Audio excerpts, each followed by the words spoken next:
I'm in the process of building my bag for the 2024 disc golf season. This will be the fourth video in the series. We've settled on the Latitude 64 Brave for the understable fairway driver. We've settled on the Yeet Street Discs Petra for my straight mid-range. And we've now settled on, thanks to you guys in my last video, a slot that I'm always excited about, my overstable 9-speed. We've got the faded, like the sun/storage faded Star Firebird, and we've got the Sexton Firebird. A lot of you guys made the case in the comment section down below that these two guys complement each other very well because the Sexton Firebird goes far and straight but is still reliable, and then the Star Firebird is just absolute beef for when this guy's not stable enough. So the slot we're going to be talking about today is behind that, probably the second most important slot in my bag. Some days I really struggle off the tee, so this is a slot that I throw an awful lot, and some of the most thrown discs in my bag fall within this slot. Today we're going to be working with the approach discs. So I have a few different options here. I'll break them all down for you guys. There's a few that I'm really partial to, and I have a couple discs in here that are just really cool for style points. You guys know I want to have a good disc, but if I can get a little extra style points, then that's good for me as well. The first disc we're going to talk about is the one I have in my hands right here. We have the Zone Ringer GT Concept, aka the Zinger. We've got a 161-foot par 3 here, and it's the perfect hole to test these discs out on. It's very cold, so take that in consideration as well. But first disc is the Zinger.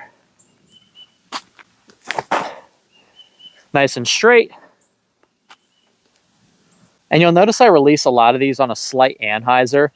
That anhyzer release on forehand is something that I'm really comfortable with, and it's a shot that I really feel like I can rely on again and again. But because I like the anhyzer release so much, I feel like I need slightly more overstable approach discs than most people. So, for example, a normal Zone, not the Zone Ringer, I find to be a little bit too straight for me. And when I throw a Zone really hard on the angle that I like, it just kind of holds over and pans out, as to why I want something that's going to get a little bit more flex, just like you saw that Zinger do. The next disc is one that I got from the man Gannon Bruh himself. We've got a Glow PA1. I think this is a preserve stamp, absolutely board flat, super beefcake. I didn't know the PA1 could be this stable. So very cool disc, straight from Gannon Burr's collection, and we'll try and trust it on the exact same angle.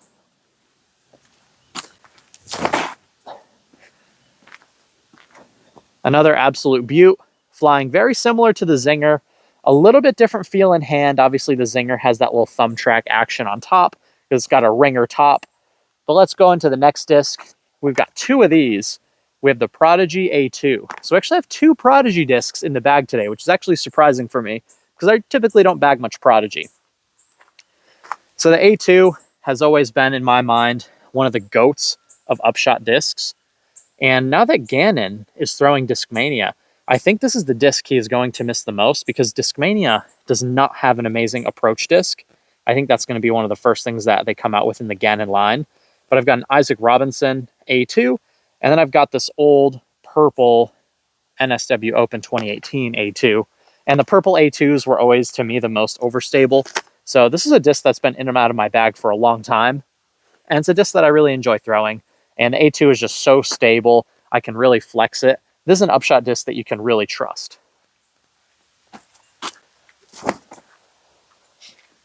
Flexing so far to the right, we actually completely missed the fairway there. And now let's try the Isaac Robinson one. I think I've only thrown this thing one time. And apparently it's got the 1X World Champ bottom stamp.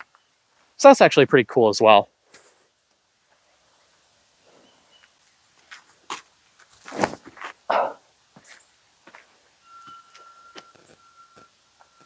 Okay, that was a lot straighter than the purple one.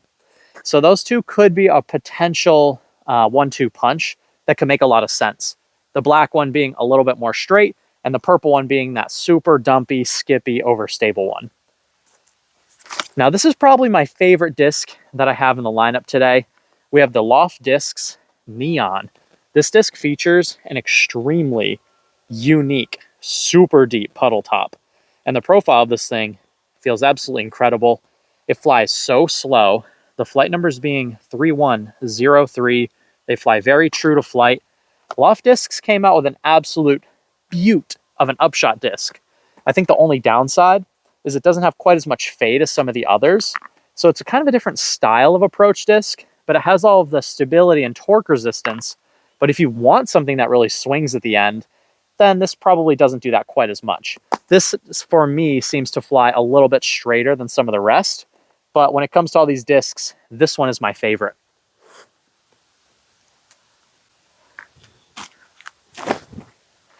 So holding a little bit straighter, but having a more gentle pan as opposed to like an extreme crashing pan. So with that being said, the Neon is a disc that I can really comfortably throw on backhands and on forehands. It's got that same reliable torque resistance and stability. Due to the extreme puddle top, it handles wind better than any of the other discs on this list. But we've got the reverse puddle top. So that's how puddle toppy this thing is. We got the reverse pop top going on here. So you can see it's a lot more straight, a lot more point and shoot. And I don't necessarily think that's a bad thing. I think when it comes to consistency, having something that could potentially stand tighter lines could eventually lead to scoring better out on the course. Now the last disc is one that's quite similar to a Zone, but I found to be a little bit more stable. We've got the Savior from Latitude 64. These new Latitude 64 discs seem to be really good. Side profile, very similar to a Zone. Probably right in between a Zone and a Harp. I've got two of the new Baseline Royal, and then I've got a First Run Royal. And yeah, these definitely could potentially have a slot in the bag for the 2024 season. If you guys left to let me know in the comment section down below. One benefit, I've got Baseline and Premium, so I can work in a Baseline one to get that little bit straighter flight, and then have the Premium one that's going to last a little bit longer and be stable for longer.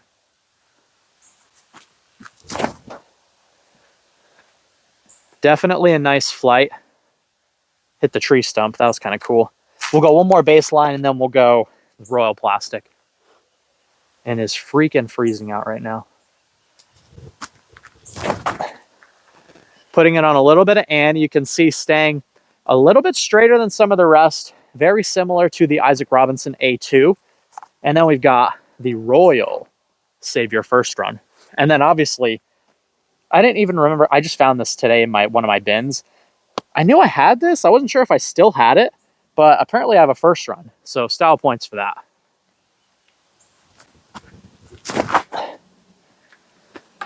Oh, okay. That one's very stable. That one really wanted to start fading out basically right out of the hand.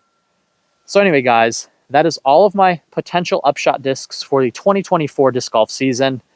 My favorite is definitely the Neon. I think it's the most unique, and I also think it has the potential for the highest amount of utility due to being so torque resistant, so straight. But I want to know what you guys think in the comment section down below. Which one will be the next disc I add to my bag for the 2024 season? Comment down below. You guys are watching Iceberg TV. Thank you so much for watching my channel. I'll see you guys in the next one, and take care.